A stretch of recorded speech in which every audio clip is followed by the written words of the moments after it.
Hello, everyone. Greetings and salutations. I am one of your hosts, the floating head in the top right of the screen, Mark. And joining me today is our community manager, Matt, the principal. How you doing? Not too bad yourself. I'm a little clippy back here because it's so hot.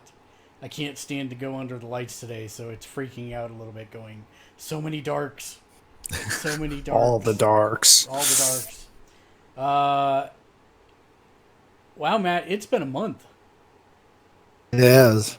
Uh, we'll talk about Our that. longest breaks ever. It is one of our longest breaks ever, and we'll talk about why here in a couple minutes. But let's start by going around the room and talking about what we have been up to in this month sabbatical.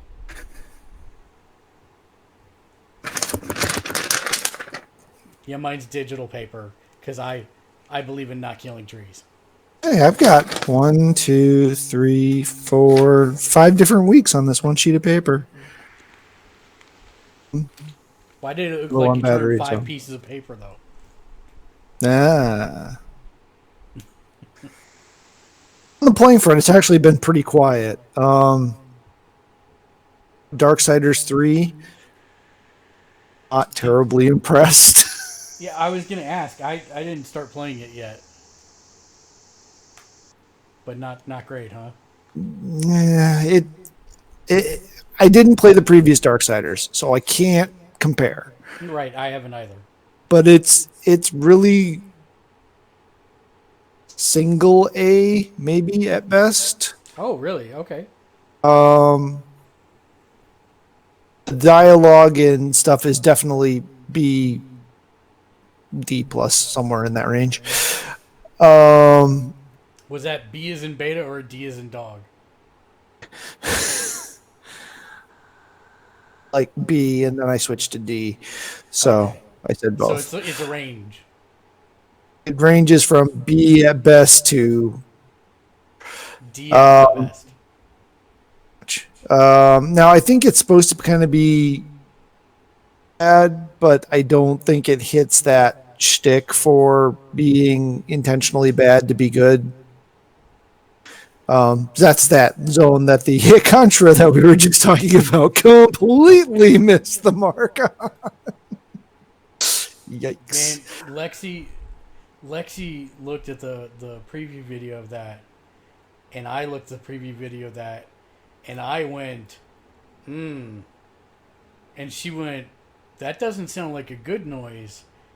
And I'm like, hmm. And this wasn't before. This was before the reviews, right? We saw Yeah. the trailer on the PSN because there Yeah. was this dearth of co-op games for us to play together. And so I saw, oh, Contra. Oh, it's 2 player. Let's watch the preview trailer. And she was like, that looks not bad. And I'm sitting there going, it looks like No. PS 1.5 graphics, and I'm not sure about this. Oh, it comes out next week. Let's see what the reviews say. Yeah, I saw that trailer, that pre-order trailer, and I'm just like, how did you do this so badly? Yeah, How? Konami apparently is back to the hating gamers thing again. 3 collections out of games that they knew people liked, and then that was it. That was it. That's done. We're done now. We're not doing good stuff anymore. Wow. Yeah. No. When I saw IGN gave it a 4, that's when you know it's When your scale is between a 9 and a 7, and then everything else below 7, to actually go down to a 4 when all you have to do is just go below 7 to basically kill something is pretty hardcore. Well, you saw Game Informer refused to give it a score. Oh, really? No, I didn't see that. Yeah, the reviewer refused to finish playing the game, and since he didn't finish it, he wouldn't score. Nice. And a fine pants to you, Drogodan. Happy Wednesday. Paints are always good, except when. Oh, Darksiders 3, I might give it a go again. I didn't delete it, but it didn't sit right with me. Which, again, that's just me. I don't Yeah. think it's a good game, but I don't think it's necessarily a bad game either. Championship 2 on that sale that was just there. It was like $1.50 or something like that. So you're clipping out like the beginning of when you take that pause again. I don't know if it's Hey, your headsets or if it's Discord or what. So I do only a heard Championship 2. style warm up on all of my sentences. Picked up Pac-Man Championship 2 Ah, during the Pac-Man last is good too. sale. Yeah. Been playing some of that. It's a standard, they set you up with kind of this challenge and you got so much time to do it. And it's just like the first one, just some different rules. Go ahead and try Caravan Stories. I think I got through the opening. I got to the part where the bed from the attack and then you're supposed to go out and do stuff. Not that great.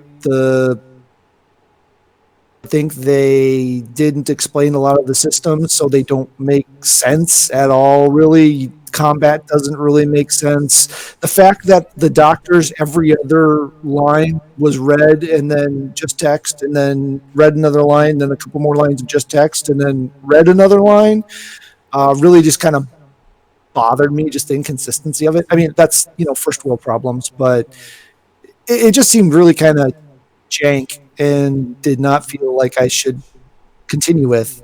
Overall, the story and the setting in the world seemed fine. Just the game itself was weird. So since you opened this door, I'm gonna like run through it. Run through it, yeah. Yeah. So I have also been playing Caravan Stories, and I've been playing Caravan Stories about nonstop since it released. So first, we should tell everyone it is a free to play, pay to win MMO. Because make no mistake, it is one of those. I mean, it's like most MMOs. They're pay to win in some respect. Now, granted, the ones that have been releasing lately have been more along the lines of cosmetic only and doesn't affect anything. No, this is a straight up pay to win with loot boxes, and you can get characters out of them. And it's one of those ones. It's a Japanese mobile game that they ported to PS4. Oh, it's a mobile game. I didn't realize It's a mobile game, but it looks like a Square Enix game from the art style, and it's actually. I don't want to say it's bug free, but it's pretty close. There's not a lot of there are unfinished parts, like you said. We all think it's kind of dumb. You'll have like half the words in a cutscene are voiced, and then 2 sentences are not, and then the next 2 sentences are, and it's really bizarre that way. The game was buggy, or if it was just that was what Yeah. was and wasn't recorded. It was. I have no idea. And this one of the reasons I liked it, because I like games that are grind fests and like work and you got to figure stuff out. There's no documentation for this game in English because it was a Japanese mobile game only, and because it was a Japanese mobile game, there's not even that much. It's not like it had its own Reddit group or what. Caravan Story is the name of it, Drogodan, and it's really fun, but it's not on PC unless you want to download the Japanese PC client. Yeah, it's not there. It's only on the PS4 right now, and it's only in Japan as a mobile game. So I think they have a PC client now as well. I think they have a PC client in Japan, but yeah, it's still not. It wasn't super huge over there, but it's done really well here, and it's one of those games where you get characters between 1 star and 5 stars. And all the systems are stars, so their powers you can level up between 1 and 5 stars. Their then once you have that stuff done, you can level up their equipment with a sphere grid to make it more powerful.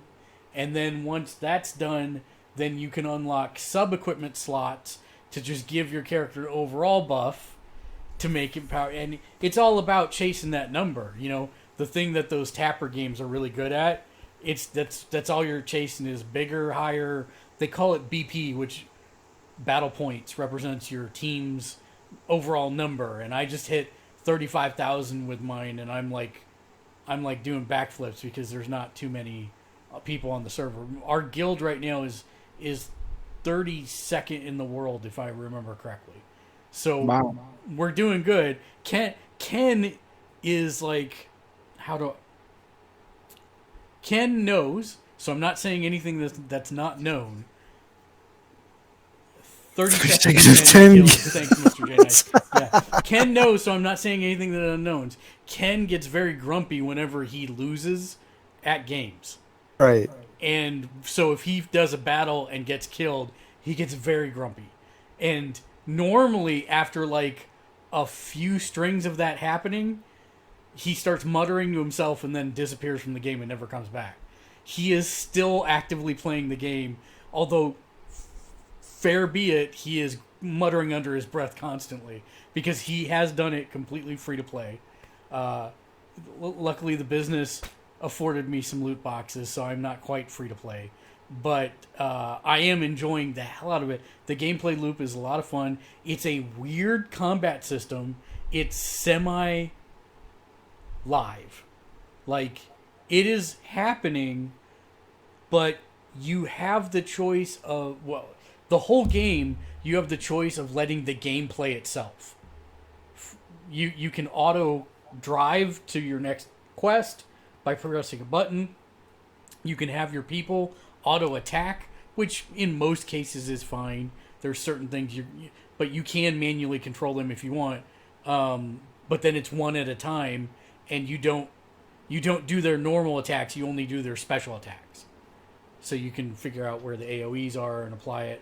There's 1,000,000,001 systems, and like Matt said, no documentation for any of it. So one of the worst things is they have a premium currency, and they've been very, very generous with it, giving it out as the game has launched over the last couple weeks. But since there's no documentation and nothing in there, you don't know what characters to spend it on. So they have tokens that you can get the max 5-star weapons, 2 of them, once, for like 10 grand. Or 5 grand, no, 3 grand, whatever, 3,000 of the phantom crystals is what they call them. And I was like, oh, well, you'd want to use this on your starter characters, right? Get them max level, get them leveled up. No, you don't. So, Reddit's your friend, and I'm actually, we've got a 4-hour gameplay session where we go over a lot of this stuff that's here on the Twitch site. I'm going to be throwing that up to YouTube here in a little bit. I'm also going to be slicing it up into like a couple top 10 videos because there's so much layered and hidden in there to discover that we've had to do it all by trial and error. And my character's like, I have a bunch of 5-star weapons on people I'm never going to use for the rest of the game, so hooray! It's stuff like that, which I actually find fun. I know I'm weird, but hey. They made the game, so there must be enough people that feel that There's way. a ton of people playing it. It's crazy, actually. Like, for a free-to-play game, I kind of expected this on a PS4, no less. I expected it to be kind of a ghost town, but it is, right now, the server population's pretty healthy, and there are people who are like, well, I don't know what to do, and the community's been kind of actually really good, which is really weird. The Reddit board. What's that? It's not Xbox, so Yeah, I know. But even so, like, usually you'll see in world chat just people spamming, "Oh, I hate this game. Oh, the game sucks. Oh, the game's gonna die." I haven't seen any of that. It's mostly people going, "Oh, we found about this." Like yesterday, the big thing was we found out that there is a fox cub that has a really cool ability that spawns for exactly 1 in-game hour, which is like 7 minutes, in a specific region, and so half the server showed up at that region to go hunting this poor fox when you're going to get no more than 1 spawn. It's weird, but it's kind of cool at the same time. It reminds me of old Final Fantasy X. Final Fantasy X, 11. Reminds me of old Final Fantasy 11 when there was no English guides and stuff like that. So I'm kind of having fun with it, and we've got a bunch of active players in our guild. Our guild was supposed to be Gamersledge. Ken beat me to the area first.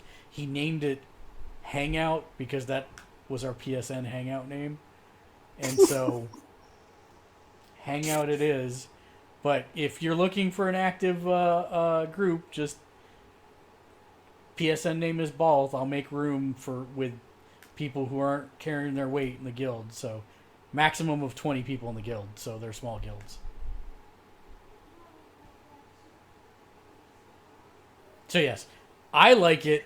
I know Matt hates it, but I like it. Hate was the strong word. It was, do I want to spend time playing this? No, you didn't. You didn't say no. By the way, you just shook your head and went. Oh, okay, I actually said no. So then I also picked Unraveled back up and played a couple more levels. I still have never finished that little thing, and I had forgotten about half of the mechanics. So I spent most of the time trying to remember the different mechanics and how to implement them. So that was interesting. Am still plugging away at Kingdom Hearts 2. This is taking forever. You know, you are a I walking advertisement because I saw it on the board the other day. It was like half off. It was down like $45, and I was like, And then I'm like, no, wait, Matt's still not done with it. Matt is still not done with it. I'm past the halfway point now for sure. I think I'm actually in the back third of the game. It's structured really weird.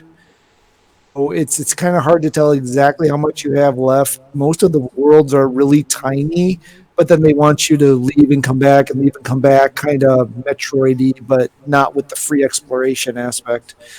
It didn't help that I completely ignored one of the systems in the game. It was just frivolous.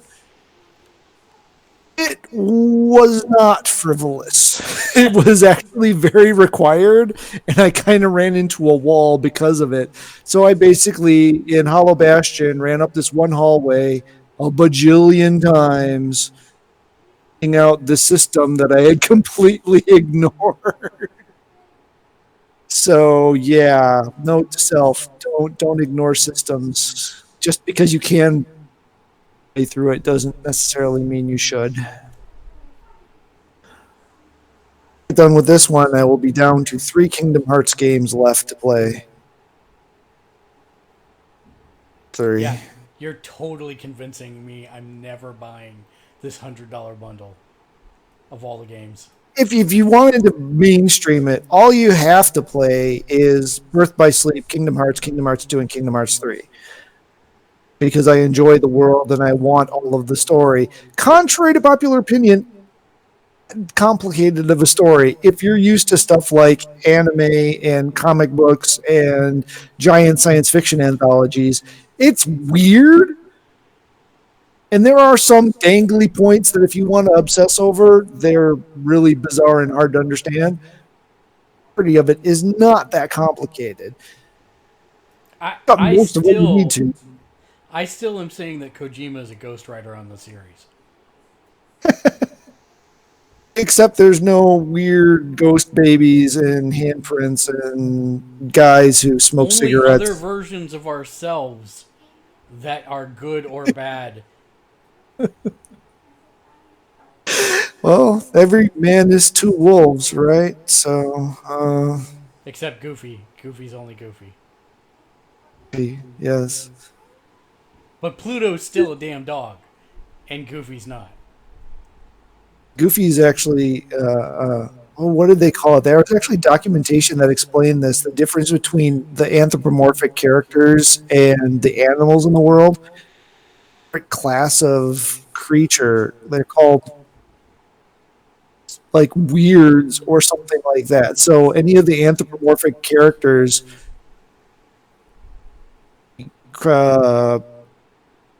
or whatever actually had a categorization for them and why they were different from the animals. All right, I'll take your word for it. Creepy Disney history, Emma 101. Well, you know that Mickey Mouse was not Walt Disney's first character. I know. I was just thinking in my head, this is venturing into fanfic territory. I'm pretty sure. So that gets us to the end of the games. Now there is a much longer list here of television.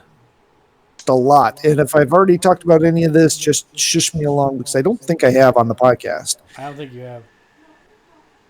He did the Dark Crystal Age of Resistance on Netflix. Thumbs up or thumbs down? Yes. All right, then. I am not as hot on it as a lot of people are. I know a lot of people were really liking it. I know Daniel really, really likes it. I think from an artistic standpoint, from a puppetry standpoint, from a presentation standpoint, by and large, it's very much a thumbs up.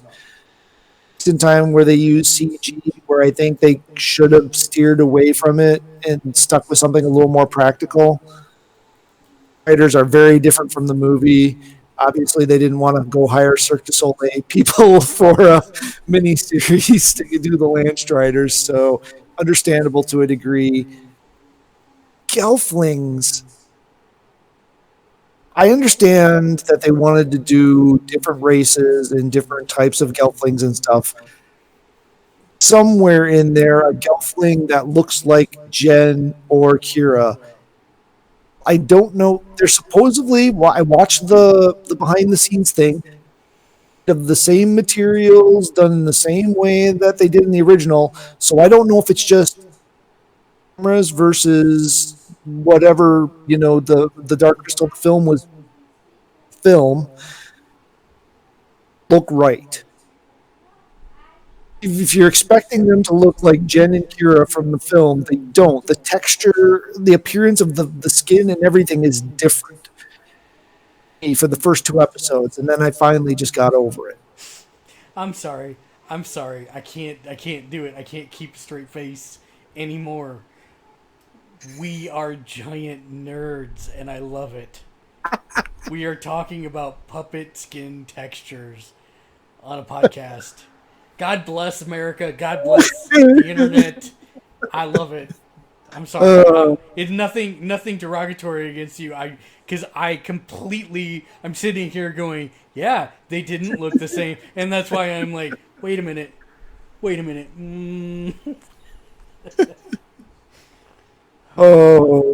the one thing I did realize watching the series, actually wanted further back, like where they chose to start the story, different enough. It's basically like the movie. They'd started 1,000 years ago, kick off this entire storyline start. When the Skekster arrive, they planet in Agra initially to You're doing Captain Kirk pauses and it's not catching the beginning of your sentence. yes, I have to try to. So basically, I just wish they would have started further back in the series. Got it. Up feels too much like the Dark Crystal, but it isn't the Dark Crystal. I just feel like they picked the wrong time point to start at. Got it. I finally went ahead and finished, well, the family did, Agents of S.H.I.E.L.D. Season 6, so we've caught up on that finally. I have seen 2 episodes. 2 episodes, okay. So I am actually really surprised. I wasn't sure what to expect out of this short season. Last one left off. He really did a good job with this. There are some amazing episodes in there. There is a spoilery, but there is a character episode that I was laughing and crying and it did the whole gambit all the way through it. And when you get to it, you'll know what episode it is. I forget the name because it's primarily 2 characters. Lexi has had a real hard time with the way the last season ended. And now she's very confused about the whole way that this season started. And, she's not one for change. And when you do some really radical change like that, it really takes her a while. She just like has the gut reaction to pull back and not watch anymore.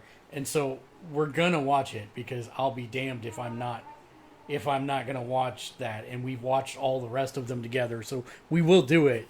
But it's fallen by the wayside for the moment. Yeah, we just had scheduling difficulties trying to get everybody through it, and we just finally had to do it before the college year started. No, I won't warn you, so never mind. You'll get there eventually. A show that I've really enjoyed over the last 5 seasons, 5 years on Sci-Fi is called Killjoys. Familiar with it at all? Stars Aaron Ashmore, and I can never remember what her name is. She played Ghost in Ant-Man and the Wasp. Yeah, Hannah, yeah, I know who you're talking about, but I don't know her name. which is crazy because she's awesome. Um, what's his first name? Not related to, but characters. I can't remember anything right now. That hit its last season this year. Just aired the season finale last week, or series finale last week. Excuse me.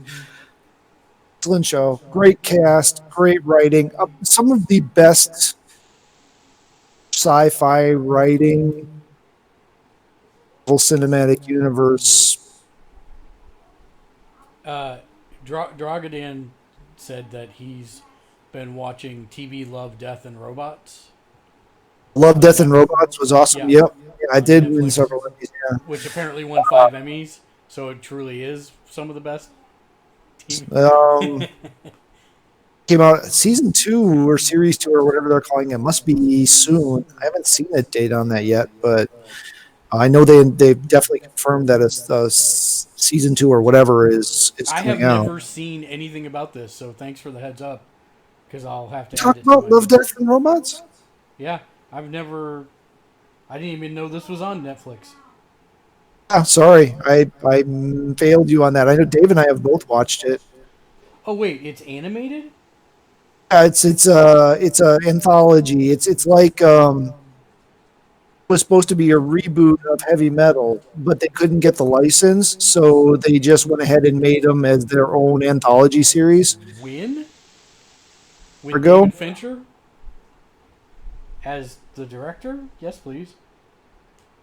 they're all independent little vignette stories. I think the longest one's like 12 minutes. Great. The bad thing for me about it was I won't spoil it for you because if I haven't told you that already, I'll leave it alone. Yeah, no, it's really, really, really good. There are 3 standouts. Okay, and then there's a couple of Well, I'll definitely check that out. Yeah. What else you watched? Watched season 3 of the Netflix's She-Ra. I keep waiting for that show to live up to its potential. I can see it. It's right there. It's right freaking there, and it just can't. For me, at least, it's good, but it could be great. Doesn't I can't even articulate what it is that it could do differently to be great, but it's just right there. It's like the writing is just like right there, but it just can't get over the hump. It's something about it. So this is I know this is a news item that we'll get to. So this is appropriate since you're talking about She-Ra. Kevin Smith chosen to direct the not reboot, not remake, but re-pick up of where the story left off of the 80s He-Man and Masters of the Universe cartoon. What are you Crazy. excited about that, or are you? I don't remember where that show. I don't remember that show having a story arc, much less where it left off. It's still on Netflix. It was on Netflix. It's still there. I might have to go check it Yeah, out. I'm But not sure. excited to see what he does with it. He is a lover of that era and of that type of stuff. It's obviously going to be different. I don't think he'll mimic the style exactly. I think he'll mimic exactly the style. Mimic it exactly. I mean, It'll I be think he'll. I think the writing will be much better with him on board because some of those episodes made zero freaking sense. But then again, it was a TV show to promote child's toys. It was a 20-minute commercial, right? I Right. mean, that's what it was. Yeah. So I'm intrigued by it. I'm interested to see what he'll do with it, but it is just the weirdest thing. When I heard he was doing it initially, I thought, oh, great, they're going to do something to tie into the She-Ra universe, and they're going to, they're getting him to do it. Nope, not even close. Nope. Doing my Netflix run, I've apparently been doing. I watched the series Another Life. It is a sci-fi show starring Katie Sackhoff. Hmm. No. Also stars the from Clara's last season on Doctor Who, not last season, second to last season. The boyfriend she had, Danny Pink. The actor that played Danny Pink is also in this. He's actually probably the standout in this, beyond Sackhoff and beyond any of the other cast members. He's probably the standout character and actor there. They're overall a solid group, but they are the dumbest space explorers in the entire existence of fictional or real space explorers. No, it doesn't. He wants to know, does it get better after episode 1? He loves It gets Katie Sackhoff, but episode was okay. gone. Every episode does this. Oh, this could be. Oh gosh, what did they? Oh, maybe could no, and then that was the arc of pretty much every episode. It's inconsistent as heck. People are stupid. There's no reason for half of the stuff that happens. It's like in the first episode, there's a line where all astronauts. Are we talking about WWE? No, surprisingly not. I was just checking. Sorry, go ahead. The first episode does something to the effect of that all astronauts now are like under the age of 28 because once you hit 30, you're just a big free cat and scared to take risks. So that's like their carte blanche to make stupid decisions repeatedly because they're young, dumb, and full of. It doesn't make any sense, and strategies are inconsistent, and when they say something works versus when it doesn't work is inconsistent. They portray FTL about 3 different ways within the course of 8 episodes. Yeah, it's a mess. I looked at it. I just looked up some details right before the show, and it got a 6 tomatoes. It's up to 61 with user reviews. Yeah, it's not good. There's a not bad story there, and there are arcs that are much better than other arcs. Just the blatant stupidity and lack of. You're going to go a million light years away to this star, just be utterly reckless and stupid the entire time. Just go jump off a cliff without a parachute. Cheaper. What else? What else have you watched? I know, I'm rambling. Netflix again. I started a show called The Island. Oh, yeah, no, I saw that. I was like, oh, cute. Yes. Is it any good? Show right now. That'd be a no. Got it. What else you been watching? It's okay. This is going to determine whether or not it gets bumped up into the good to great. It's got potential. It could. We just last night before was the premiere episode of Prodigal. I cannot say that word. Prodigal Son. It stars the actor that played Jesus in The Walking Dead, Tom Payne. Actress, star is a relative term, but the actress that played Catan, not Catan. Alara Catan. On the Orville, the first security officer. Oh, right, yeah. is in it as well. Member of the Sheen family, psychotic person. Not the Sheen. Well, yeah, who's he? He's a member of the Charlie Sheen's a Mr. J Nice is quoting Palpatine lines at you about your rage at these shows. Um, sorry, I've been watching a lot of bad TV apparently. Pretty good. It's only been one episode in. It's hard to tell off of a network pilot where it's going to go or how it's going to be decent. It's kind of, I guess, if you want to go that route. So it'll be interesting to see how that holds up. I've got three more. Sorry. I finished the OA, which was another show on Netflix.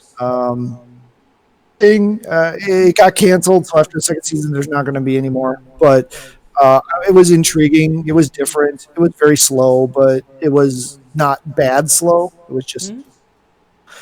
It got really, really weird in season 2, but it was still intriguing enough to finish out and see where it went.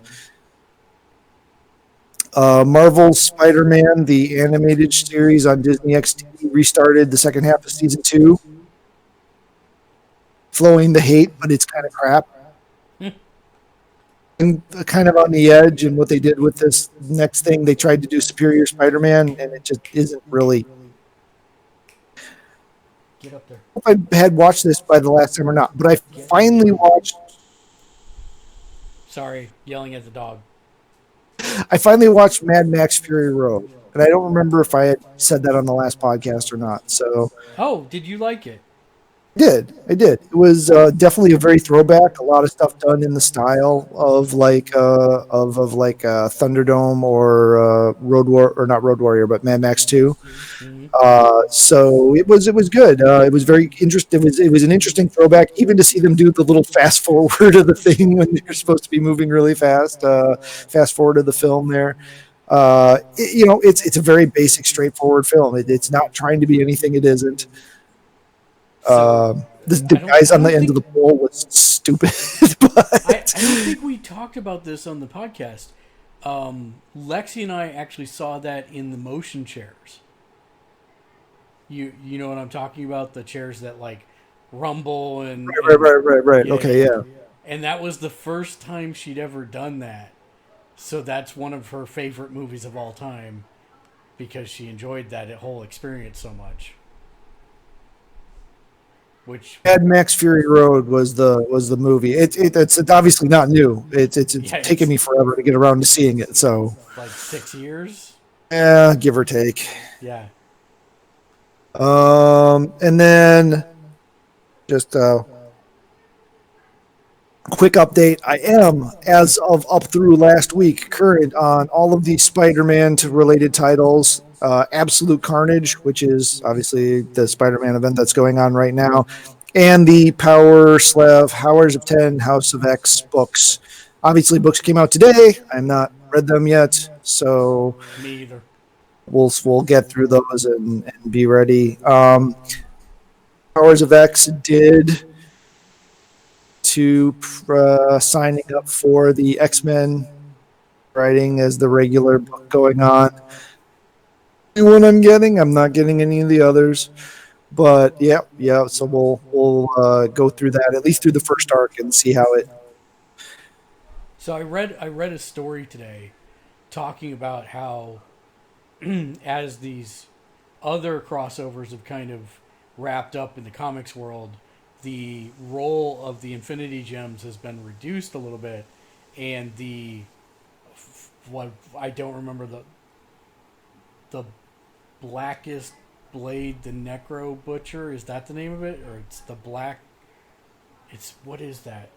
The sword that the symbiote king wielded.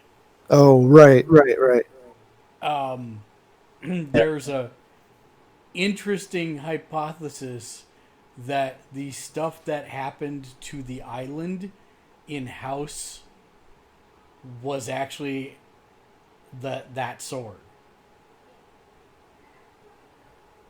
Which could be. if they are implanting it in the historical stuff like that, then they're really kind of, because objects of power is not something Marvel does that often. You know, I can think of the Cosmic Cube, the Infinity Gems, Hands. the Nega Bands, and the Super Soldier Serum. That's really about it for items of power. Well, I mean Mjolnir, of course, but I mean there's not that many. When you look at how many freaking superheroes there are, there's not that many items of power on a cosmic scale, and so that it's interesting to me that they're kind of making this one into a big deal. So I'll be interested to keep an eye on that. All right, my list is not near.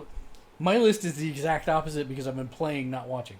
I'm going to preface this with item 2 on our agenda today, which is floating over around this area on the screen where you can click on it and see all the topics we're going to talk about today. So we've been off the air for a month. My wife got horribly, horribly sick. She is still sick. And between all of that, hospital stays, and trying to keep up with work and all that stuff, and then scheduling, Matt had a emergency computer failure last week, and he had to go drive and do cool stuff. That it's just been a bad month all around. I'm going to try. I wanted to say that I guarantee that we will be back on track for all the podcasts, and then I'm leaving to go out of town next week. So that's not we will do the Monday, Tuesday, and Wednesday podcasts. We will not have a following Monday podcast, but then we should be back on Tuesday and Wednesday from there. So just missing a day or two. We may need to discuss the Wednesday night podcast because there is a problem in that there are wrestling wars once again on terrestrial TV, and they are on Wednesday nights from 5 to 7 Pacific time. So I don't know how I'm going to juggle all this stuff and be able to report on everything. It's crazy. There is now wrestling on every day of the week. Like, no joke. Different federations wrestling every single day of the week that you can watch, and it's like it's kind of like video games. There's almost too much to keep up with. And AEW or whatever that is isn't even started yet, has it? Right, that starts next Wednesday, and then NXT is moving to counter it at the exact same time Wednesday night. So it's like, there's too much to keep track of. But here's what I've been playing over the last month. Caravan Stories, we talked about that. Hidden Agenda had a nice little gathering this last weekend for Mr. J Nice's bachelor party. It was a lot of fun. But one of the games that we ended up playing was Hidden Agenda. It is a multi-person, I think up to 6 players. We had 4 players playing it. Multiplayer phone-controlled FMV game. And it's interesting because we chose the cooperative option, and we were being dicks to each other all night. Because, like, there will be... It's a crime story, and it's a detective story, kind of. And, like, you'll go to a scene to investigate it, search it out, and whoever finds the stuff gets a control token. And they can use this, most of it's majority votes, A or B option, but you can use a control token to say, screw you guys, I'm making the decision, and take over the decision. And we lost the game because the person that we voted the most sympathetic, the most trusting, and the most compassionate, said, "Screw you guys, I'm going to take control of the game," and then chose, like, you know how in movies there are tropes and you never go against the tropes because you always know what's going to happen? He went against the trope and got the game ended for us. It was hilarious. It's hilarious. Is this one of those? Is it on PS4? Or? It is on PS4. It is. It's called Hidden Agenda. I want to say it's like $10. It's not expensive. The bad part, kind of spoiler but kind of not, is that when you lose, it actually shows you the identity of the person that you were trying to figure out. And so that kind of, I was like, why are you doing that? What happens if we wanted to play through it again? It's a little weird, but worth it. Oh, Mr. J Nice is now conspiracy theorying. He's like, now that may not be true. That may not have been the person. We're pretty sure it was. That may be just the one for that run. That is true. They do seem to have like points where it actually does affect the whole story. So that could be the case. It could be the case that they just showed us the identity of the person for that run and the choices we made. It was Colonel Mustard with the candlestick in the library this time, but it wouldn't necessarily be next time. Right. It might have been Professor Plum with the rope in the conservatory the next time you play it. I don't know. I haven't played it again since then, so I don't know. But it's a fun little game. Torchlight 2, played quite a bit of that. It's great. It's got multiplayer for $20. If you're looking for a Diablo clone that is fun and has some improvements over Diablo, it's great. Go ahead. Player? Is a single player for that, or does it kind of require multi? No, you can totally single player it. You can totally single player it, but if you have friends, then you can play with them and it's more fun. Everyone gets their own loot, by the way, so you don't have to worry about sharing with friends. WWE 2K19 picked up a game called Worlds of Magic Planar Conquest. It looked like an old hex-based strategy game, but involving like Magic the Gathering kind of spells and wizards and that type of stuff. Crazy complicated. Like, probably the most complicated game I've picked up in the last 20 years. So if you're looking for something meaty to dig into, that looks good. Yes, we also played Disney Villains, the board game. That was good. And John's immediately like, what's the name of this game? It's called, the crazy difficult one is called Worlds of Magic Planar Conquest. I do not know if it's on PC or not. It is on PS4. Not great graphics. Just warning you there. But looks like solid strategy. I just have to figure out all the rules and the systems. Tactics 5, been playing that too. That's a PS4 game. There is no Tactics 1 through 4, but Tactics 5 is there. Final Fantasy VIII Remake, been playing that. That's been good fun. It is on Steam. Thank you for letting me know about that. Tactics 5, I think, is also on Steam. Is Tactics 5 an RTS or an SRPG, or what is it? It is a CRPG / tactics game. But the interesting thing is, you know how I'm wanting to say Mode 5. That's not right. Artworks. You know how the Artwork games are, they make it look like they're 2D, but in reality they're 3D, so you can do the 3D pans through the area. So this looks like ASCII art is the wrong 16-bit kind of pixel art. It looks like 2D 16-bit pixel art. But then you can control the camera to move about several different perspectives, and you find that it's all 3D pixel art, which is kind of weird and mind-blowing, but it's pretty good. I think the game was only like $12, so yeah. This was called Worlds of Magic Planar Conquest. So I don't know. On Steam. Sorry, I know I'm not being super helpful there. No Man's Sky, I broke down and I purchased it for PC because I want to play it in VR. Wasteland Interactive sounds correct. I do not have my PlayStation on to look, but that does sound correct. So I bought No Man's Sky. I have been digging the hell out of the PS4 version, which if you would have told me that anywhere in the last 2 years, I would have told you you're a liar and a bad person.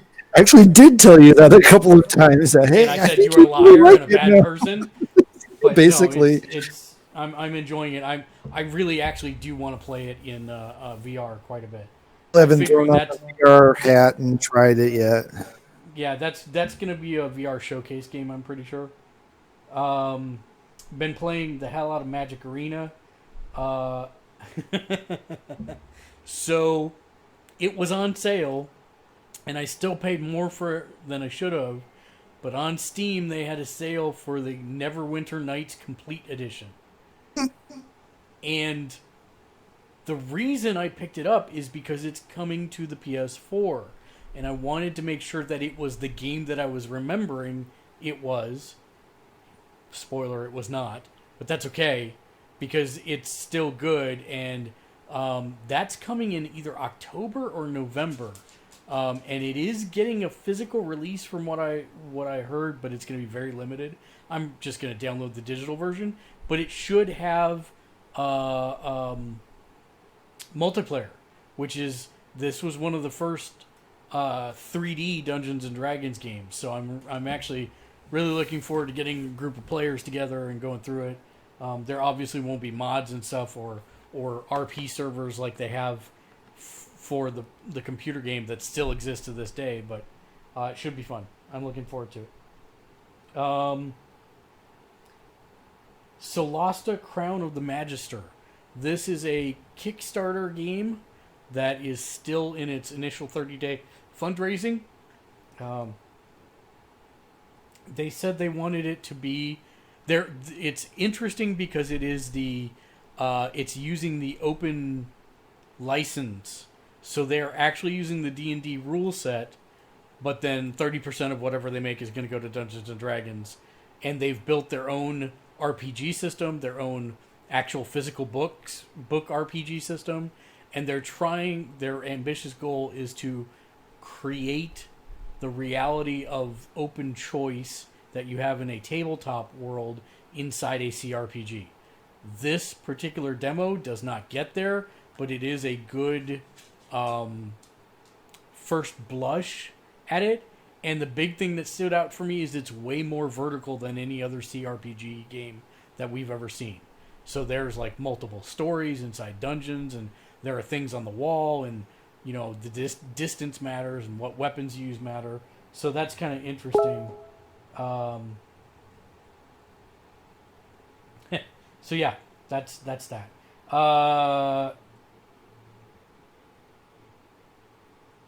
Pathfinder Kingmaker. I've been playing the heck out of that too. I'm like drowning in CRPGs right now, which is like warm and fuzzy for me because I love it. And that game is way better than it has a right to be. The interesting thing is that they kind of doubled down with these kingdom management portions of the game. So you've got your normal adventuring party, but then you actually have, you have to go home once a month to hear all the petitioners in your court. Otherwise, they get pissed and revolt and stuff like that. So you go back and you do that, and that leads to subquests that you need to go to this region and cleanse it of evil spirits or whatever. And there's people causing dissent and unrest in your kingdom, and so you can go and do all this stuff, or you can say, you know what, this isn't for me and it's not fun, and you can just totally turn the entire thing off. I'm actually thinking it's fun, and it's a great way to break up the parts where I'm constantly adventuring. So I'm really digging it, and I wouldn't call it like this is not the best CRPG I've ever played, but it is very, very solid, and it tries a lot of new things. I'm really liking it, but I'm super excited for Baldur's Gate 3 made by Larian Studios, the Divinity people. That's probably my next big CRPG that I'm super looking forward to. That's it for games. On the watch list, MasterChef, we shotgunned almost the entire season. I thought it was over, and then we hit like the semifinals, and that was it. And I'm like, oh, I guess the season's not over yet. So we've been watching that live as it comes out. Million Pound Menu. Have I talked about this one before? I don't think so. So this is a Netflix show where they take 3 different entrepreneurs that want to open a restaurant, and it's like Shark Tank for restaurants. So they basically take 3 different entrepreneurs, they provide business plans to these investors, and then the investors pick one person or one entity that's trying to get an investment, and they set them up in an actual restaurant. The restaurant becomes theirs, decorated the way they want, for 2 days, and they do both a soft launch and then a lunch service and try and convince the investors that this is a good idea. They do market research right on the premises. It's really an interest. It's what I like about most British cooking shows is that they're more business, less drama. Whereas every American cooking-based show is all drama, almost no business. And so this is really the business side of it, which I'm a geek for and I absolutely love. So that's been really good. Season 17 of The Voice just started. That's been great so far. You know how Netflix says new episodes and you get all excited because you think there's a brand new season? So apparently when I watched The Good Place, I watched season 3 and I thought I had watched the entire season. I apparently only watched like 17 of 19 episodes. So I'm like, great, it's a new season. And I went to go watch the new season and it was not right. And I'm like, I don't remember any of this. And then I went back and I'm like, oh, I missed 3 episodes. And there were only 3 episodes. And that's it. So still waiting on season 4 now. Which that show is way better than it has any right to be.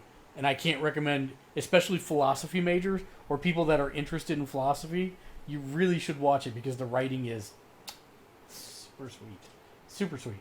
My Hero Academia, exact same thing as The Good Place. I had gotten to what I thought was the end of the season. Like, how were those thematically similar at all? I had gotten to the exact same thing. I thought I had watched the entire season. Turns out, nope, I had 2 extra episodes to go back and watch, so I did. Start that here soon. I still haven't. I mean, I've seen randomly watched, kids were watching it, but I haven't seen everything. So I'm going to start that here and try and shotgun through that. And the more I watch it, the more mixed I am on it. It's good. I wouldn't say it's great. It suffers from Dragon Ball Z-ism a lot. 5 minutes of recap at the beginning, at least 3 minutes of flashbacks in any given episode, and then a 5-minute music video at the end that may or may not have relevant story stuff afterwards in a 22-minute episode. So it's like, yeah, there's going to be a My Hero Academia Kai at some point. Yeah. I like it, but it's not like, I don't know. It's not the best ever. It's no One Punch Man, sir. That's what I will say. One Punch Man isn't even a One Punch Man. Yeah, well, that's all right. And then I watched the All Out pay-per-view, and I am literally 8 pay-per-views behind on New Japan right now. supposed to be rare. Do you remember the days when pay-per-views were like supposed to be one major event a year, maybe two? So New Japan is a little different because they only have pay-per-views. They don't have weekly TV, right? So they're doing these, and there are obviously lesser and greater ones. But the fact is that I'm 8 behind. I'm 8 shows behind. But with each show being 3.5 to 4 hours long, it's like, and don't get me wrong, they are like the best wrestling in the world right now. There's not bad matches. That's the easy thing I can say. It's like it's not like it's hard to watch them. It's just carving out the time to do that. 30 hours of TV. And so we were supposed to do Wrestling Smart Mark not this Tuesday, but prior Tuesday, and I couldn't because I hadn't had a chance with all the stuff going on with Lexi and whatnot. I hadn't had a chance to watch any of it, and so now we're going into the first week of, weekly TV next week, and Impact's moving to Tuesday nights, and you've got AEW and Next on Wednesday nights. You've got Monday Night Raw. Now you're gonna have SmackDown on Fridays on Fox. It's just why? Here's why.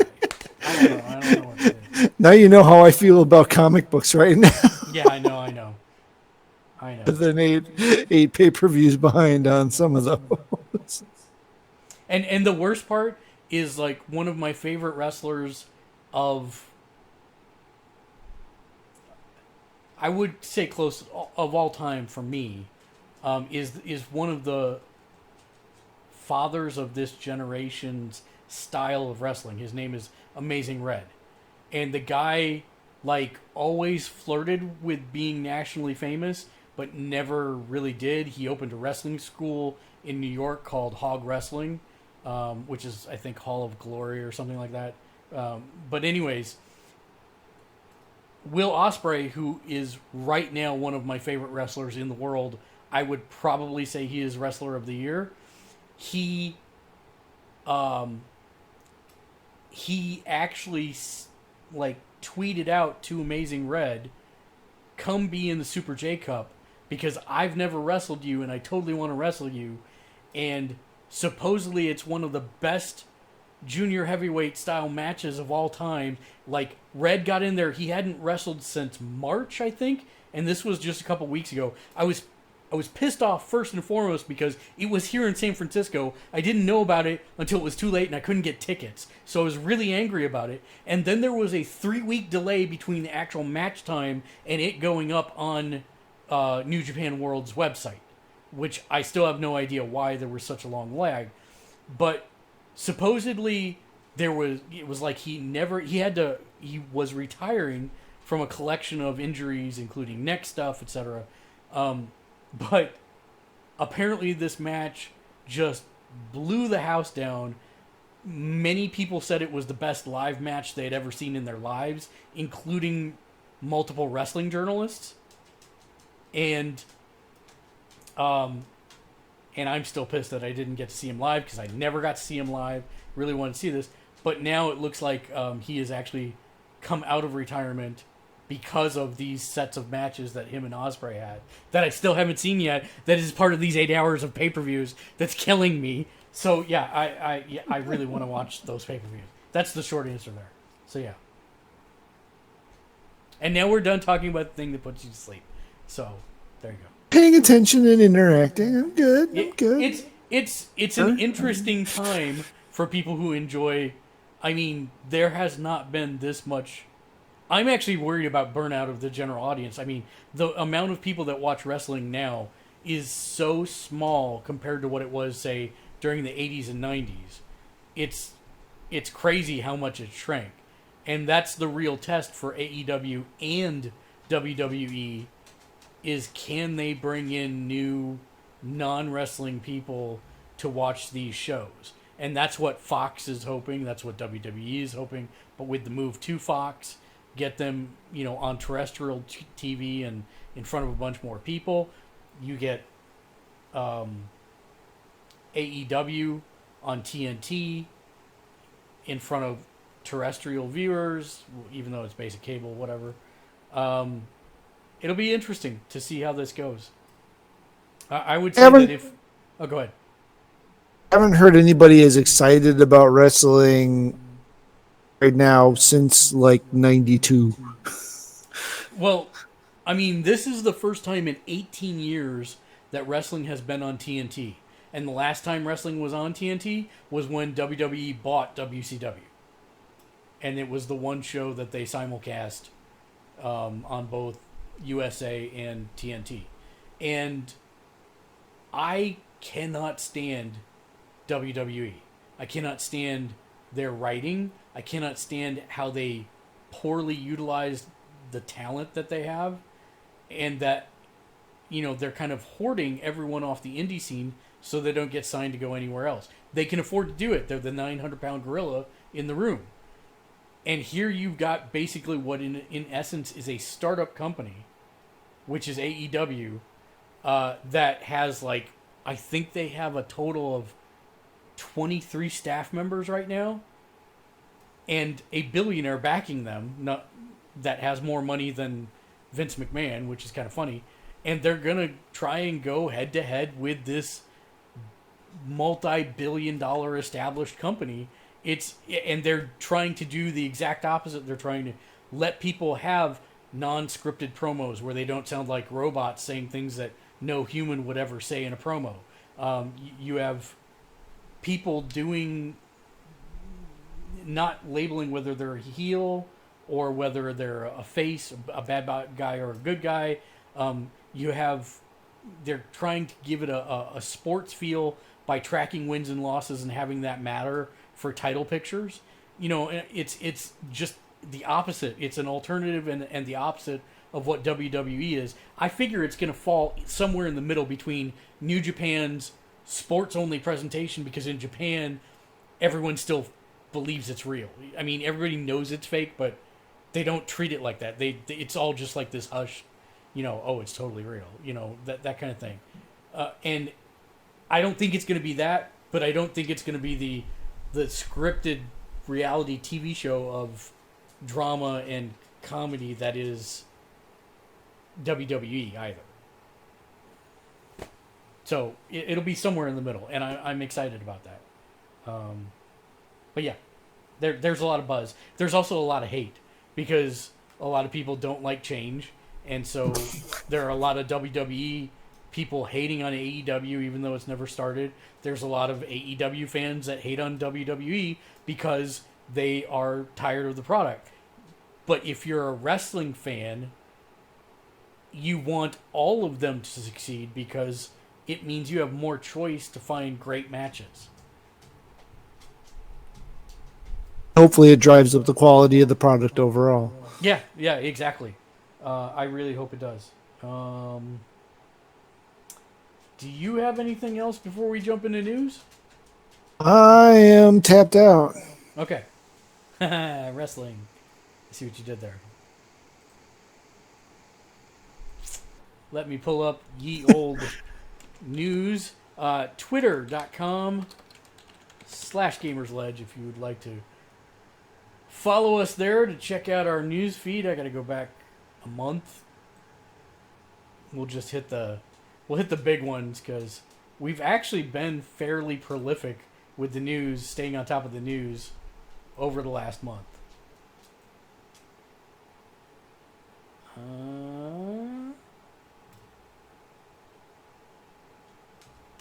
There it is. All right, perfect. How do I... Oh, whoops, I'm covering your face. Sorry, Matt. Like, all I see is a giant white box. Yeah, I'm working on getting it into the banner, exactly. AEW all the way. I'm excited. I'm actually getting Sling so that I can watch it live. East Coast. Oh, so since you're here, Banner, only one piece of wrestling news update since we didn't do the podcast this last week. It is confirmed that West Coast will be on a time delay on TNT, so it will air from 8 to 10 Pacific time. But if you have Sling or Direct TV, it will air 5 to 7 East Coast time. Well, I mean, sorry. It'd be 5 to 7 Pacific time, which is when it would be broadcasting East Coast time, which is 8 to 10. Does that make sense? Did I say that right? Probably not, but that's okay. Yeah, you just, whoa, what happened to me? You froze for a minute because I'm drawing the screen so that we can put the news up. Well, see, if you catch it at 8 though, then that means that you won't be on our podcast here. That's no good. You gotta come hang out with us. All right, there we go. So, top gaming news for the last. Are you kidding me? For the lose. There we go. Okay. So it is gaming related, so I can say it. Golden Boy was signed to AEW for commentary. Golden Boy, the esports commentator, who I actually liked coming out of E3. He actually, really soon after E3, did an AEW pay-per-view and was completely on point. Did a great job, unlike the person they hired to be their third person in the commentary booth. And so he's now going to do commentary for them, so that's cool.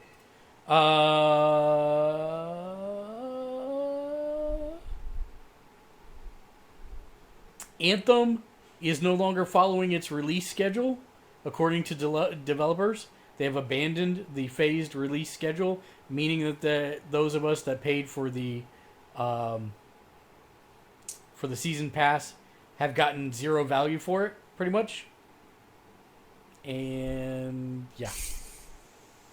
Do we have in there later that it's been added to EA Access? Yes, but it has been added to EA Access. A last-ditch effort to try to get somebody to play the game. Let's see. I do want to highlight this. There is a article on here kind of disputing Gary Gygax's sole development of D&D and turning it into the empire that it became. It's very interesting read. I don't know what to believe, but it's a very interesting read nonetheless. And that's on our news feed.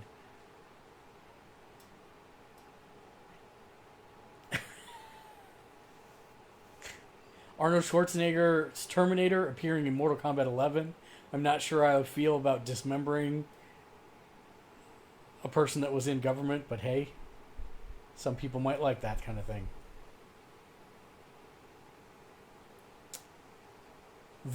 Wow, this is how old this is. The Rise of Skywalker trailer released within the last month. Wow, it's only been that long. Yeah, and it was interesting even to me. Sony is still attempting to prevent people from hacking the Vita, even though they are not releasing any new games for it or any real updates for it. But there you go.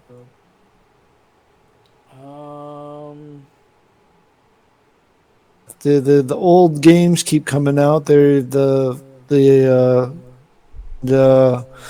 Lion King thing. They're getting a collection, much like what Konami did with the arcade and Castlevania and stuff, where you're getting multiple versions of the same game. I'm sorry, I don't recognize what these are anymore. They're not live action, so I have no recollection of what they are. Oh, hush you.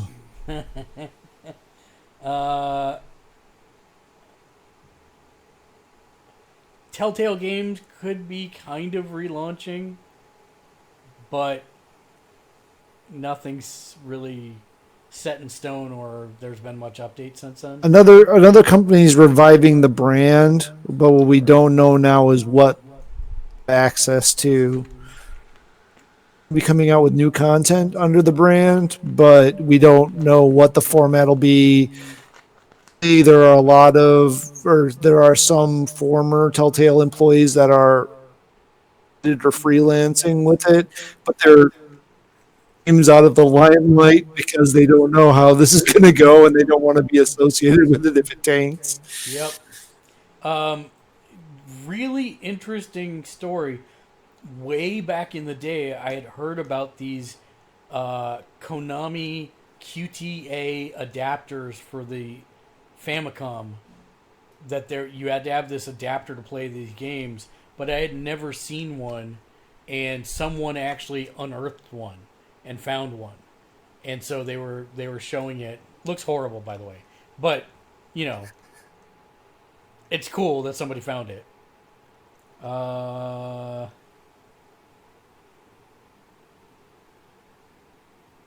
I just want to click on the link to see if they made their deadline. Oh, it has 11 days left. They are only at 5,700 backers. This is a fully transforming Unicron figure. If you're not familiar with Transformers lore, that is the planet of the Transformers, and he transforms into. Shoot, I think it's off the screen.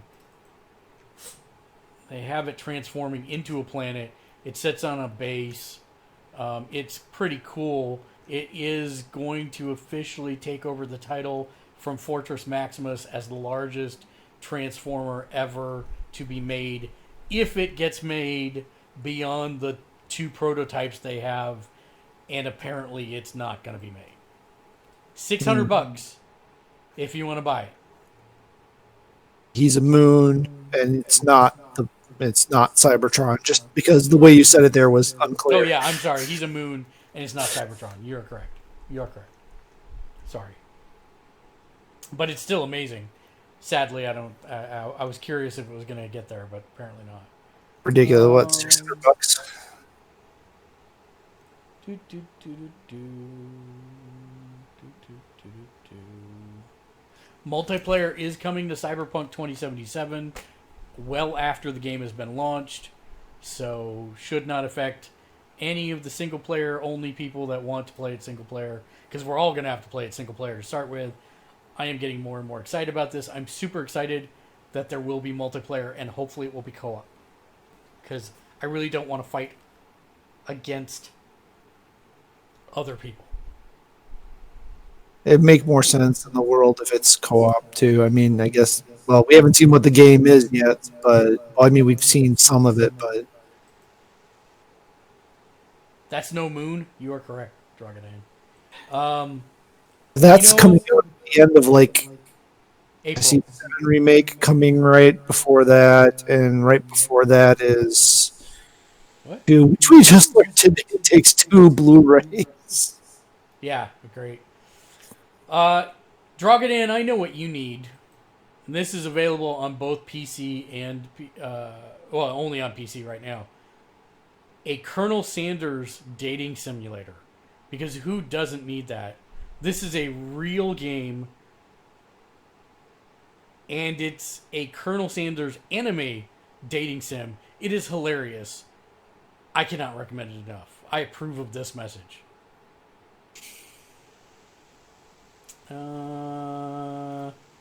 Okay, we should take a moment to talk about GameStop. They announced they're going to close 200 stores, which accounts for about 3% of their national or their global store count. But then the rumor is they're going to close more of them, revamp a bunch of them into play centers. We'll talk more about this in a minute when we look at one of the play centers. Sony broke the internet by saying that the X button is actually the cross button. And I thought we knew. We talked about this on the pod, 2 podcasts ago. Like, that's been the thing forever. It's always been the cross button. Yeah, it's always been the cross button. But my favorite response to all this hubbub was someone who actually put the definition of cross versus X up, and whereas X is a rectangular shape, cross by definition has to be a square shape with equidistant points for each of the 4 stems. I was like, okay, that's interesting. I don't know where you got it, but it's interesting.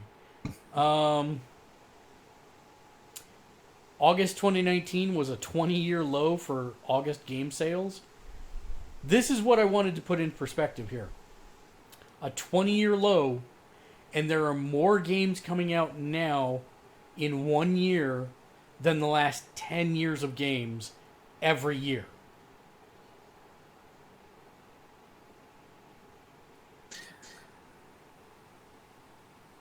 That I've been getting new games for free from the Epic Game Store every other week, so and the Game Pass and the different services like that, that are going on. See, it's a different landscape, and people are playing WoW Vanilla server now, and they didn't have to pay for that if they were already paying. We pay for WoW, and you get that as a free thing.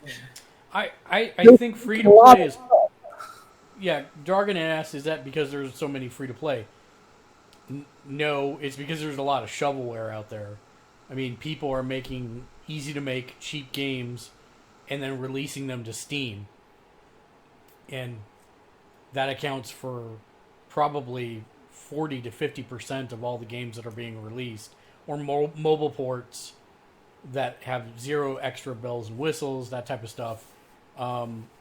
I wouldn't say free to play is the culprit there, but then again, there are shovelware free to play games.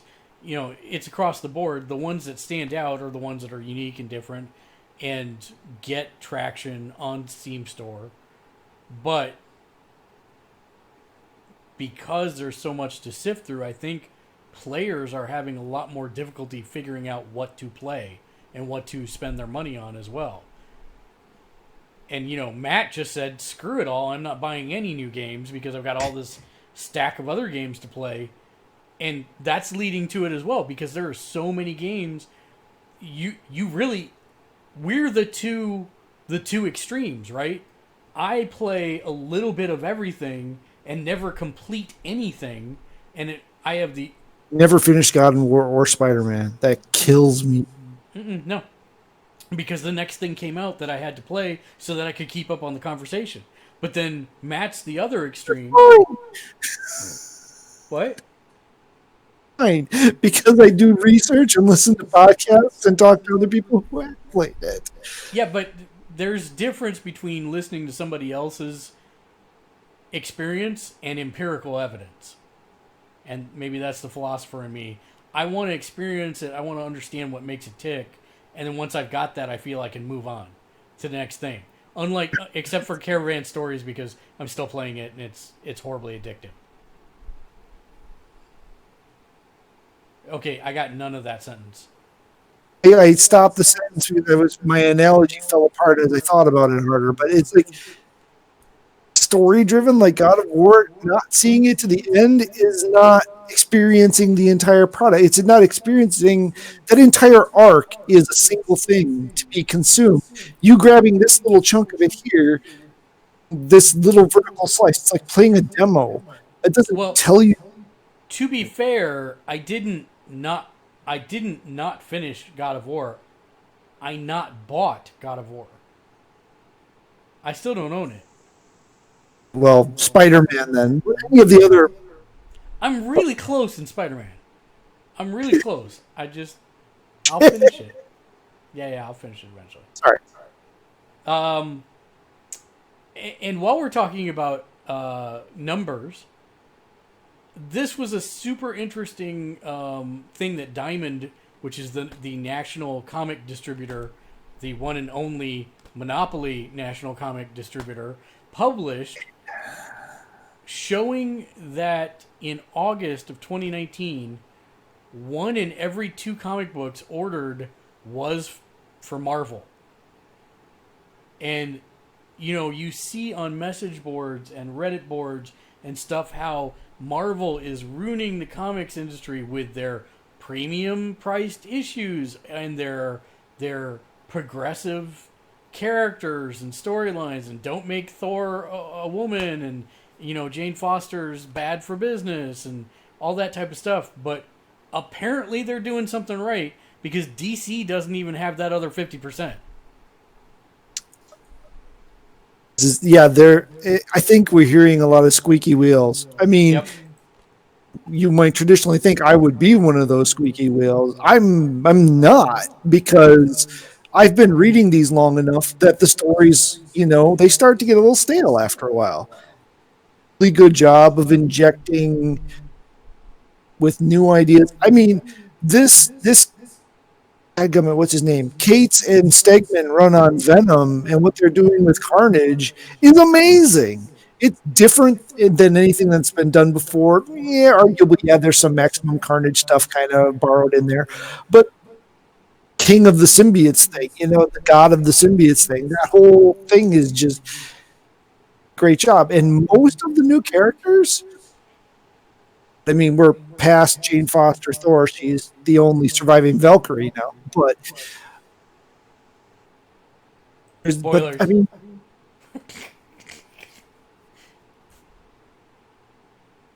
as to your comment, I said spoilers. it's like 5 issues in. So Yeah.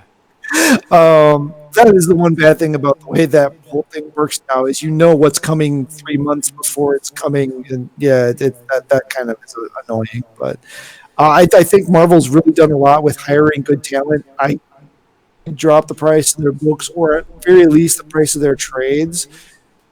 A little bit ridiculous. Randomly giving $4.99 issues for no good reason. It is a touch predatory. By and large, putting out some really good product right now. Well, speaking of predatory, the makers of Magic Arena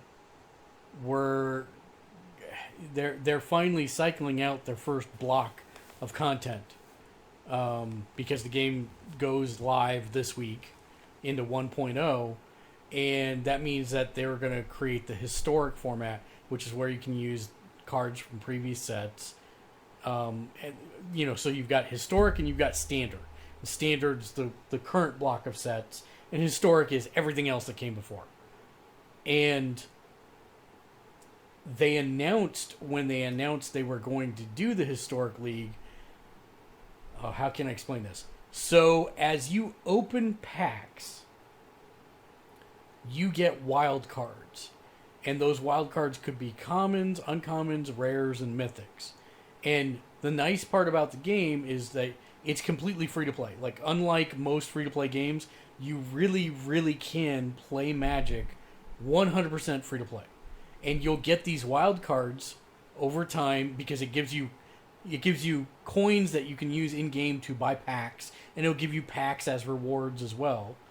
And when you open these packs, it still gives you the wild cards. So you've got that capability to get the cards you need to finish a deck and go from there. Well, what they said was, when they do the historic ones, they're going to make the wild cards cost twice as much. So it would be for all cards. So it would be 2 wild cards for a common, 2 uncommon wild cards for an uncommon card, and 2 for a rare, 2 for a mythic, etc. But these are packs that are going out of... You're still going to end up, if you want to buy these old packs, which are digital cards, so let's keep that straight, they were going to charge you twice as much for the wild cards as they would for other cards. Big Fit, they eventually backpedaled, said, okay, we heard what you're saying, we're not going to do that, that's dumb. So, hooray. Because I actually withheld spending any... I was going to do the pre-order for the next set, but I did not do so because they were doing this stupid stuff, and I even wrote them and said, I'm not pre-ordering your next set because of this stupid reason. Change it and I'll pre-order your next set. And that's what I did. And I voted with my wallet. as most people should do. I don't want to spend a lot of time on this, but MoviePass is dead. It's been dead. It's Well, yeah. finally got Now it's shot in the head. officially Zombie dead. head got shot. It is. It has been shot through the head. It is officially dead. Oh, this is the. Oh, I don't think it's up in non-video format. Yeah, that's close enough. I mean, that's kind of what the new redesigned GameStop. It's got areas for gaming back here and a couch and stuff. I don't know that this is going to work. I mean, this is a business model from 20 plus years ago that they're trying to. I don't know. Percentage of GameStops have this kind of floor space? Yeah, I would think not many. Not many. But it will be interesting to see.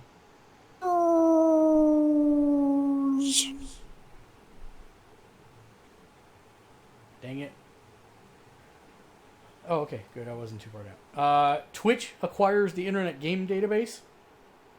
So hopefully the Now Playing section, when you go to type in a game and it's not there, will get smarter.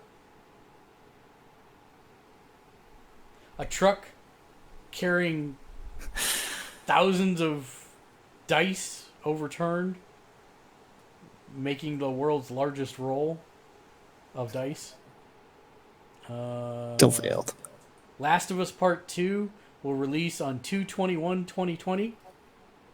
Alliteration. I don't know why it's not releasing on 2/20/2020. Or 2/2/2020. I don't know. Yeah, I don't know.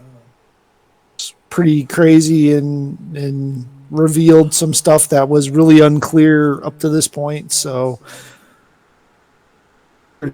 who knew? So EU courts have determined that Valve must allow Steam users to be able to resell their games, which is perhaps the dumbest ruling I have ever heard a court make ever, because people who buy digital games do not own the games. They own a license to play the game. The game is owned by the publisher /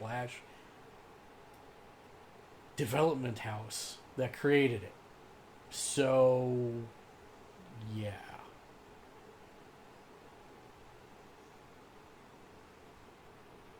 I mean, Steam is appealing this, but they're going to get backing from every single developer that's on their platform and then some. I mean, I would be surprised if the ESA didn't step in at some point for this, because that would basically mean that the whole used games problem that has driven the development market into the hole from secondhand sales, GameStop's business model, would have to be recreated in digital format, with the company getting none of it. Crazy. We'll see what happens there. On PC, if you download the Epic's Game Store installer, 6 free Batman games to download, Batman Lego Trilogy and the Batman Arkham Trilogy for free, which is crazy good. Yeah. I know we didn't talk about this, Matt. DC Universe is actually doing a Svengoolie crossover. This is definitely an old man from Chicago thing. Svengoolie is a character that started in the Chicago market. He was a vaudevillian horror master and showed horror movies on Saturdays or Sundays, I can't remember which was always followed by monster movies. And he's still on the air to this day, which is pretty amazing. There was like a 16-year hiatus when he was off the air, like between the late 80s and the mid 90s, I think. But he is actually the same guy back on the air doing it from, I think, 96 till now. on Wow. one of the cable channels, and I think it's super cool. People always throw rubber chickens at him on his show. That's already been proven to have being worked into the comic. So it's kind of interesting that it's really weird. It's a horror character, and it looks like they're making him part of the magic side of the DC universe. So that's kind of interesting to me. Crazy. I'd love to see. I know the JLA is involved, but I don't know exact. We know it's Wonder Woman and Superman so far, but I would love to see Constantine be involved with Svengoolie. That would be a hilarious thing. The PS5 will probably be Sony's most eco-friendly console to date, as Sony and Microsoft and all the other people have signed a we're going to help reduce the carbon footprint of console gaming bill or initiative through the ESA.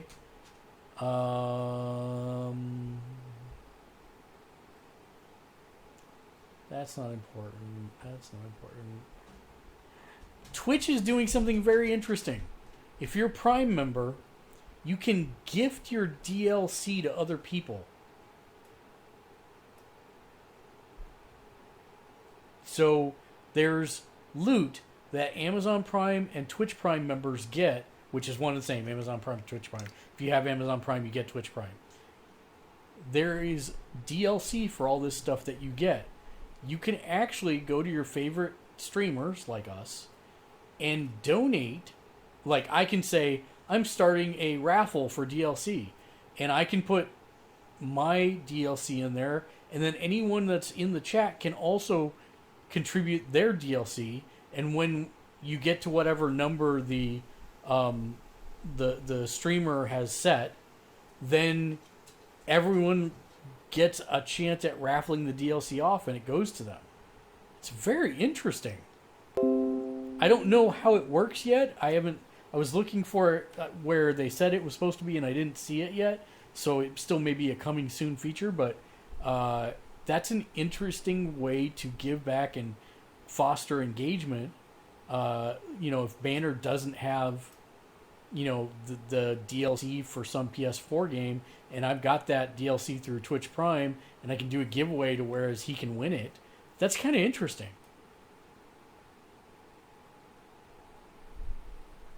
And I like to see Twitch still developing the platform, whereas Google is doing nothing with their platform towards gaming. And then I think we have just a couple left. Last of Us 2, we talked about the release date, but then they also announced that MLB The Show 19 and Last of Us Remastered are the free games for October. And then the Final Fantasy VII Remake box art, nowhere on the box says Part 1. Yeah, I think that's because I'm going to guess, to the Final Fantasy 7-2-3-4-37, however many of these things they can milk out. Because they've really kind of dropped the episodic thing. And right now they're literally calling it a series. Wouldn't be very unsurprised to see the next one carries the title Final Fantasy 7-2. Format they other things. People are going to be surprised when they get to the end of the Midgard section. That's all I'm going to say. Now, after 130 hours in Midgar, I don't think they'll be expecting anything else. Borderlands 3 is the fastest selling 2K game ever. 5 million sales in 5 days. So good for them. I think that's about it. Oh, no. That is an important one. You can now purchase your PS4 console, some games, and all of your accessories like controllers directly from Sony. They have opened a new store, and you can get it from them. If you are a PS Plus member, you can get free 1-day shipping. I should test that. See how one day. Yeah, you should, actually. I would love to know the results of that. I'm not really sure that this will work out. Experiment. It's in North America, or not in North America. It's in the U.S. only. It's it seems a little unnecessary. I don't know unless they're going to run exclusives or they're going to somehow undercut unless they just plan on going direct distribution only, which would be really weird. No, I think they'll keep their retail partners. I expect that, if you look at the bundles that they have on their site, it is, at least at my first glance, it did seem like it was less than what you would buy at retail. I didn't pay that close of attention. I didn't try to line them up, but I know they are doing, the service deals now. So are those going to be a regular thing, or is that just this first week, 2 weeks, or whatever? Right, that's a great question that we do not have the answer to.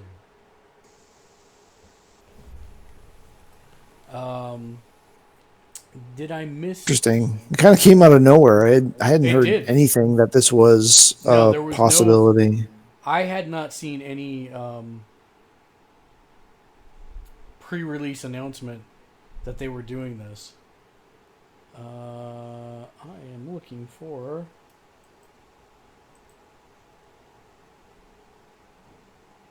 I am looking for my video. Give me 1 second.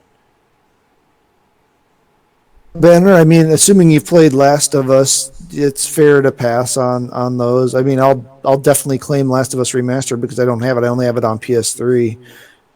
MLB The Show too, but I'll never play it.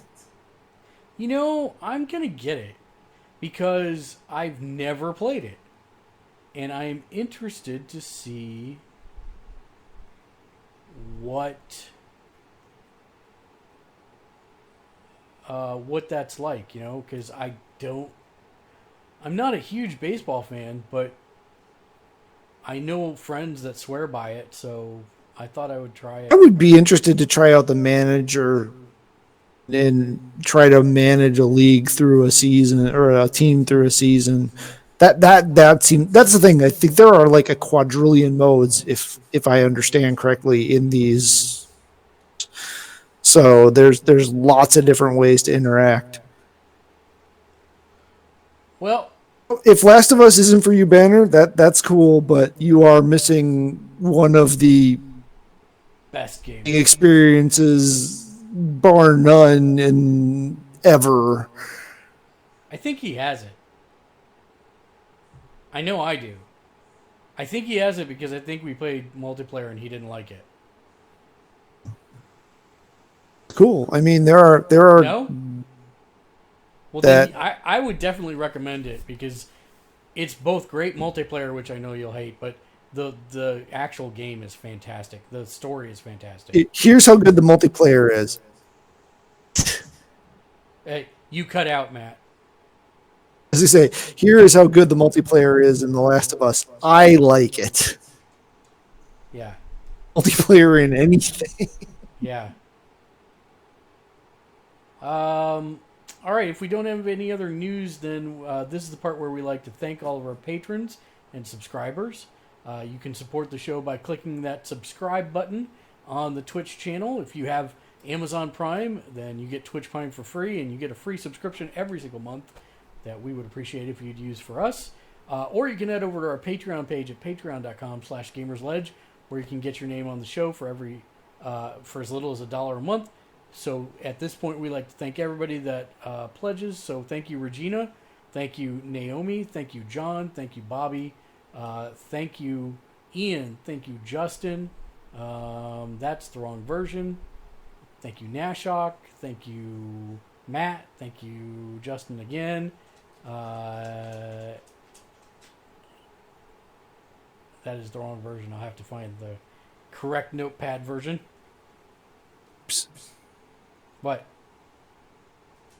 The wrong version. Oh. All I heard from you was psst, like you were trying to tell me something. No, okay. No.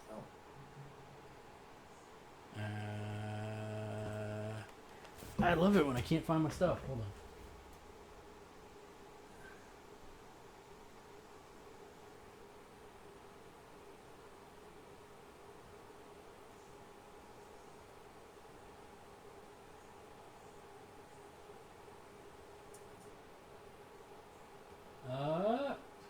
It has disappeared into a black hole. I will find it, and we'll thank everybody doubly next week if I missed you on the roll call. So thank you. So that brings us to final thoughts. Matt, final thoughts for the evening? Didn't even realize this was coming out today, but it was in my folder. I have now the final trade for Paper Girls. Ryan Vaughn, Image comic. Yep. Issue run. The final issue, I guess, was in July of this year. The trade for the final trade came out, so I'm looking forward very much to finishing that story up. And if you're looking for a good inspired sci-fi time travel story, really good book. Unfortunately, the trades have gone up in price. They are no longer $9.99 like they were when we started this. This last one was $15, which, if for an Image trade, is kind of, they've always been. They're still less than Marvel and DC's trades. So, but yeah, I'm looking forward to finishing up that story. It's been really, really good. My final thoughts are AEW on TNT. I'm hoping they can pull it would be great if they pulled 800,000 as their premiere. I would be over the moon if they could pull like 1.2 million as their opening salvo, because then we really have a war on. Because most industry analysts are expecting between 500 and 800,000 views that first opening night. And that'll be a success for them, even if it's that. But since their deal with TNT is based on ad buy revenue shares, that means the more people that watch, the more successful they're going to be. So we'll end the show, as we always do, and not with your joke that I've already used on the podcast, Mr. J. Nice, but it was a nice try. Nice sentiment.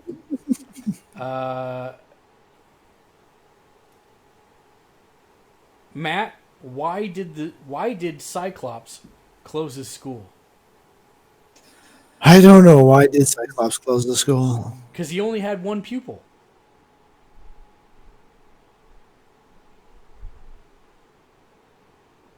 He Until does next time, have two game on. eyes. Game on. Except he does actually have two eyes. Well, yeah, I know. Thanks for watching. Game on. Game on.